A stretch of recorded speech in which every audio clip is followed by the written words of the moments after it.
Emit smart cam C960 ultra web cam.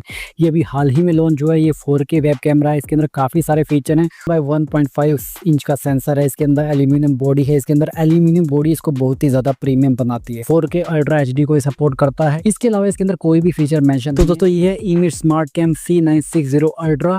बहुत ही ज़्यादा premium body है। इसके साथ में ये अटैच्ड है। इसको मैं अलग कर देता हूँ पहले। ये एक तरह से माउंट है। इसको आप लैपटॉप पे भी लगा सकते हो, आप इसे ट्राइपॉड पे भी लगा सकते हो। सॉरी, ट्राइपॉड पे तो आप इसको लगा सकते हो। पूरा के लिए स्टैंड के वेट की बात करूँ तो बहुत ही ज़्यादा भारी है। 150-200 ग्राम के अराउंड इसका वेट होगा। छोटा सा है लेकिन बहुत भारी है। और इसके मुकाबले अगर इस वेब कैमरा के वेट की बात करूँ तो ये मुझे लगता है सिर्फ 100 ग्राम के करीब होगा। पीछे C टाइप का पोर्ट दे रखा है इसको कनेक्ट करने के लिए। इसके साथ में जो केबल मिल रही है वो type C to type C है। साथ में कन्वर्टर मिल रहा है। अगर आपको USB पोर्ट में लगाना type C to USB A type converter है वो। यहाँ पर इसके ट्राइपॉड स्टैंड दे रखा है। इसे आप ट्राइपॉड में डायरेक्टली लगा सकते हो। दोस्तों ये है इसका मैनुअल कवर। काफ़ी शानदार कवर है और अच्छी आवाज़ करता है।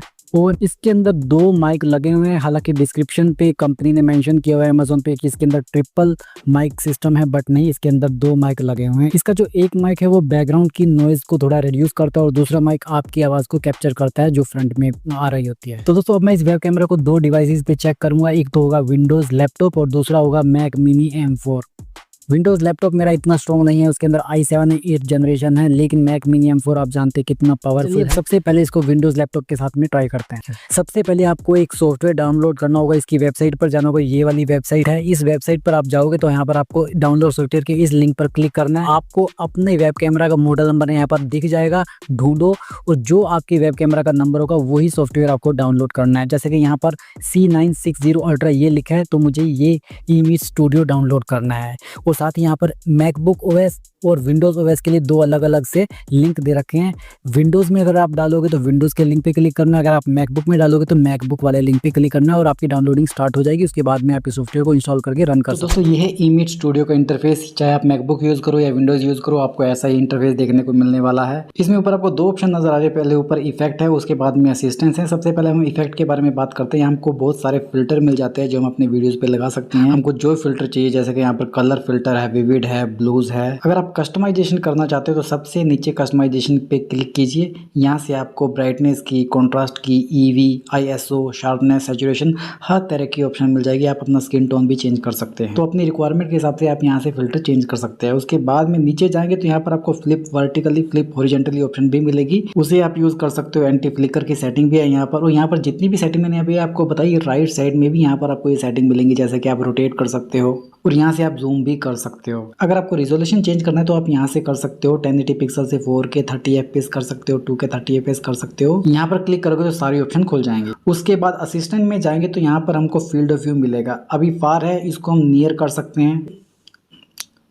और इसके नीचे फोकस की ऑप्शन भी है, पर मुझे नहीं लगता कि फोकस हम में से कोई यूज़ करने वाला है, क्योंकि इसे सेट करना बहुत ही मुश्किल होता है। और दोस्तों इसकी जूम के बारे में भी बात कर लेते हैं। जैसे भी ये 1x पर है, अगर इसको मैं और जूम करता हूँ 1.5 की ऑप्शन आ रही है इसमें। अब ये इतना जूम हो गया और ये है 2x। अब 2x में तो बहुत ही ज़्यादा क्लियर पिक्चर क्वालिटी दिख रही है मुझे। और आप साइडों से देखेंगे, हालांकि इसके अंदर ग्रीन स्क्रीन पे बैकग्राउंड रिमूवल का भी ऑप्शन, अगर आप इसके अलावा थर्ड पार्टी ऐप यूज़ करोगे जैसे कि OBS है या कोई भी ऐप आप यूज़ करोगे तो वहाँ से आप ग्रीन स्क्रीन के थ्रू अच्छी क्लैरिटी के साथ में वीडियो को आप एडिट कर पाओगे, वो भी लाइव। दोस्तों ये वीडियो शूट हो रहा है 4K 30 FPS पर। और अभी जो आप वीडियो क्वालिटी देख रहे हो बिल्कुल बिना किसी एडजस्टमेंट के है, रॉ फुटेज। अब दोस्तों मैंने स्विच कर दिया 1080 पिक्सल 60 FPS पर। अब मैं अपने हाथों की मूवमेंट आपको दिखाता हूँ। पहले से आपको थोड़ी सी स्टेबल लगेगी और पिक्चर क्वालिटी में भी आपको काफी ज्यादा इंप्रूव है। और ये जो माइक की क्वालिटी है वो भी इसी के साथ में है। जितना मैंने इसको देखा है मुझे इसकी माइक की क्वालिटी काफी अच्छी लगी। और अभी जो इस वेब कैमरे का जो मुझसे डिस्टेंस है लगभग 2 फुट के करीब है। और 2 फुट की दूरी से कैसी आपको आवाज आ रही है और कैसी वीडियो क्वालिटी आपको नजर आ रही है मुझे कमेंट बॉक्स में जरूर बताइए। इसको मैं आपको थोड़ा सा जूम करके भी एक बार दिखा देता हूँ। अब ये 2x है तो ये इसकी मैक्सिमम कैपेबिलिटी है जूमिंग की। तो दोस्तों बात करते हैं इसके फोकस के बारे में। इसका जो फोकस है बहुत ही फास्ट माना जा रहा है। 0.02 सेकंड का टाइम देगा ये फोकस करने में। चलिए देखते हैं। फोकस तो वाकई इसका फास्ट है। बहुत जल्दी फोकस कर रहा है। अब इसके परफॉर्मेंस को चेक करना है हमको लो लाइट में। अब दोस्तों ये वीडियो शूट हो रहा है 1080 पिक्सल 60 एफपीएस पर। अभी कमरे के अंदर कर्टेन लगा दिए हैं मैंने। वो जो रोशनी है वो सिर्फ मॉनिटर की रोशनी है, इसके अलावा कमरे में कोई खास ज्यादा रोशनी नहीं। हल्की सी खिड़की से थोड़ी बहुत रोशनी जरूर आ रही है, लेकिन ज्यादा रोशनी कमरे के अंदर नहीं है। और लो लाइट में इसकी परफॉर्मेंस कैसी है आप इसको अभी जज कर सकते हो। और दोस्तों इसकी लो लाइट में वीडियो क्वालिटी को टेस्ट करने का सबसे बड़ा कारण ये है कि इसका सेंसर साइज 10,000 रुपए की रेंज में बहुत ही बड़ा है। इवन 20-20 हज़ार रुपए के जो वेब कैमरा आते हैं ना, वो भी इतने बड़े सेंसर के साथ में नहीं तो दोस्तों आते। ये तो थी इस लैपटॉप की विंडोज़ की परफॉर्मेंस में 4K 30 एफपीएस पर ही काफ़ी ज़्यादा लैग कर रहा था, लेकिन इसमें इस वेब कैमरा की कोई गलती नहीं है, ये सिस्टम की वजह से है। विंडोज़ के अंदर बैकग्राउंड में काफ़ी ज़्यादा प्रोसेस होते हैं, ग्राफिक्स कार्ड भी आपका मैटर करता है, आपकी रैम भी मैटर करती है। और सबसे बड़ी बात, जो एवरेज यूजर है 70-80%, उन पर ये वेब कैमरा उस हिसाब से परफॉर्म नहीं करेगा। अगर आप 4K 30 एफपीएस के हिसाब से इसको परचेज करना चाहते हो, 70-80% जो यूजर है वो नॉर्मल यूजर है, उनके पास में हाई एंड डिवाइसेज नहीं होते, प्रॉपर गेमिंग के लिए जो सेटअप होता है वैसी परफॉर्मेंस उनके लैपटॉप या पीसी में निकल कर नहीं आती। तो उनके लिए अगर 4K 30 एफपीएस पर इसको रन करना चाहते हैं तो ये शायद दिक्कत कर सकता है। लेकिन अगर आप 1080 पिक्सल 60 एफपीएस पर चलाओगे तो ये मक्खन की तरह चलने वाला है, और इसकी क्वालिटी काफ़ी अच्छी आई है 1080 पिक्सल 60 एफपीएस पर। बाकी सारे फीचर्स तो मैं इसको बता चुका हूँ। अब मैं इसको मैक ओएस पर टेस्ट करता हूँ। मेरे पास में, जैसा कि आपको बताया मैंने, मेरे पास में मैक मिनी M4 डिवाइस है, उस डिवाइस से इसको अटैच करने वाला हूँ और देखते हैं अब इसकी परफॉर्मेंस। तो दोस्तों ये वीडियो शूट हो रहा है 4K 30 एफपीएस पर, बिना किसी लैग के मैक मिनी M4 पर ये चल रहा है। और ये जो वीडियो क्वालिटी आप देख रहे हैं बिल्कुल एज इट इज़ है, इसके अंदर कोई भी एडजस्टमेंट नहीं की, कोई भी कस्टमाइजेशन इसके अंदर नहीं किया गया। और ये जो माइक की आवाज़ है वो भी eMeet C960 अल्ट्रा के वेब कैमरा से आ रही है। अभी मैं आपको अपने हाथों की मूवमेंट दिखाता हूँ, आप देख लीजिए कि इसमें कितनी स्मूथनेस है। अभी फ्रेम रेट बिल्कुल भी ड्रॉप नहीं हो रहे हैं, बहुत बढ़िया काम कर रहा है। मैकबुक पर विंडोज़ के मुकाबले काफ़ी अच्छे से काम कर रहा है। और ये जो माइक की क्वालिटी है वो भी इसी के साथ में है। जितना मैंने इसको देखा है मुझे इसकी माइक की क्वालिटी काफ़ी अच्छी लगी। इसको मैं आपको थोड़ा सा जूम करके भी एक बार दिखा देता हूँ।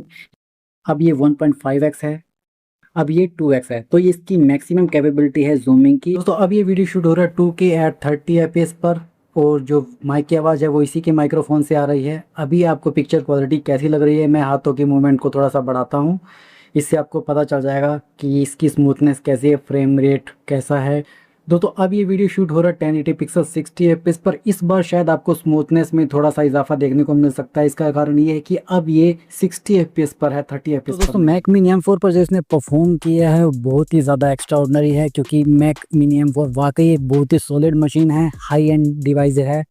तो उसके अंदर इसने 0% लैग के साथ में बहुत ही अच्छी परफॉर्मेंस दी, और वीडियो क्वालिटी वगैरह आप सब कुछ देख चुके हो, इसकी साउंड क्वालिटी भी आप देख चुके हो। और मुझे लगता है कि मैक मिनी M4, अगर जिसके पास में मैकबुक है, मतलब मैक ओएस का कोई भी सिस्टम है 2020 के बाद का, तो वहाँ पर ये बहुत ही अच्छा परफॉर्म करने। तो दोस्तों अब हमने इस वेब कैमरा की वीडियो क्वालिटी के बारे में बात कर लिया, मैक ओएस पर कैसी है, विंडोज पर कैसी है।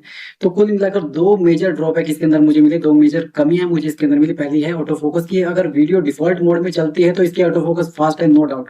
लेकिन अगर मैं एडजस्टमेंट करता हूँ कलर को अपने हिसाब से तो इसका ऑटो फोकस डिले हो जाता है। मैं आपको एक सैंपल दिखा देता हूँ, ये देखिए, देखिए लगभग 3 सेकंड लिए इसने ऑटो फोकस करने में। मैं फिर से हटा रहा हूँ और फिर से देखिए,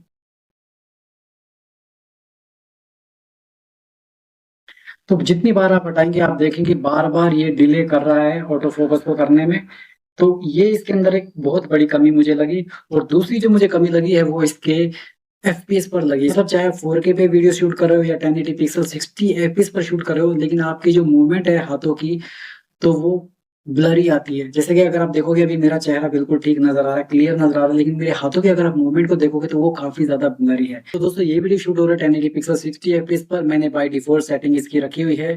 पहले मैंने इसकी जो सेटिंग थी अपने हिसाब से कस्टमाइज करी थी वीडियो क्वालिटी की, अब मैंने बाय डिफॉल्ट कर दी है। बाय डिफॉल्ट करने के बाद में मैंने एक फर्क इसका देखा कि जो मेरे हाथों पे थोड़ा सा जब मैं मूवमेंट कर रहा था, मेरा चेहरा तो साफ आ रहा था 60 एफपीएस पर, लेकिन हाथों की मूवमेंट ब्लरी आ रही थी। लेकिन अब वैसा नहीं दिख रहा, अब मुझे मेरे हाथों की मूवमेंट काफी ज्यादा ठीक नजर आ रही है।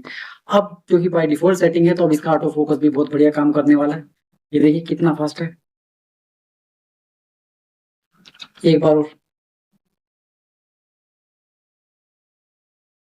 अब इसका ऑटो फोकस बहुत बढ़िया काम कर रहा है।